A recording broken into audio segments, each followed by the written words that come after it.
Is scoring the basketball hard for you? Is it difficult to get a basket? Do you feel like you're working really hard for every bucket that you get? Think about the way that you score the basketball. Would it be possible for you to get 30 or 40 points that way without getting extremely fatigued? As an offensive basketball player, you want to get the easiest buckets possible. You don't want to work hard for every basket that you make. You want to be an efficient scorer. Today I'm going to share with you 3 offensive skills that every offensive move is built around. Stick with me to the end of the video. At the end, I'll share with you a gem from Isaiah Thomas that he talks about what he would work on, knowing what he knows now if he could go back to when he was in high school. Hi, my name is Rich. Welcome to the channel. If you haven't yet, hit the subscribe button, hit the like button, hit the share button, hit the bell button so that you know every time I come out with a new video. Let's go to the computer.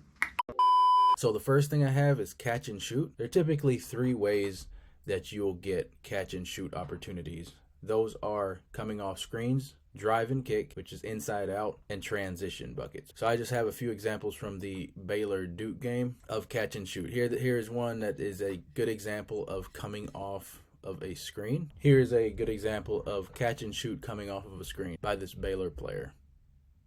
Catches and shoot, his feet are in the air, ball in the air, and he gets a bucket. The next one is an example of drive and kick. So watch the guy rotate into position to get a shot off of the drive and kick.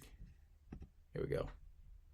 It's a beautiful job by number 11 there to get over into the driver's line of sight so that he can have a lane to pass to him. Here's an example of a transition bucket. And as a shooter, I can tell you that if you run to the corners in transition, so many times you're going to get open layups. And that's exactly what this number 12 does here. He runs to the corner, pretty much a wide open shot. They got a late contest on him, but it was a wide open shot. I made all of these in order. So catch and shoot is the number 1 priority. Number 2 is all the way game. So meaning all the way game, you can drive and attack the closeout, which is probably the most effective drive you're going to get after the ball's being rotated and they close out to you, because you can shoot the 3. You can attack that closeout really hard.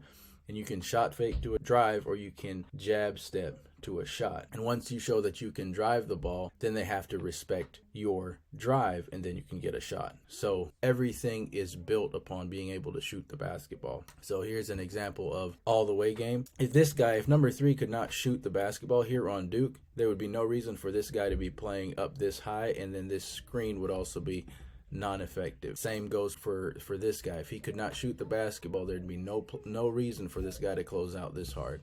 He closes out hard, it's all the way to the bucket for a layup. I think I got an example here of a jab step to a shot. Let's check it out.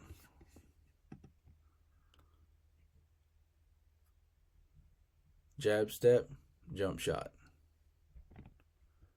It just makes the game so much easier when you can shoot the basketball, because then the defense has to respect that you can make a shot, and it makes defending someone so much harder. I can tell you from past experiences that defending a shooter that can also drive the ball is a nightmare, because you have to close out to get a good contest on his shot, and then when you try to close out that hard, if he can go around you, it'll put you in foul trouble, or he'll just get layups. And the last skill is a 1 or 2 dribble pull up or floater. So maybe you can't get all the way to the basket with your shot fake to a drive, or you're attacking the closeout.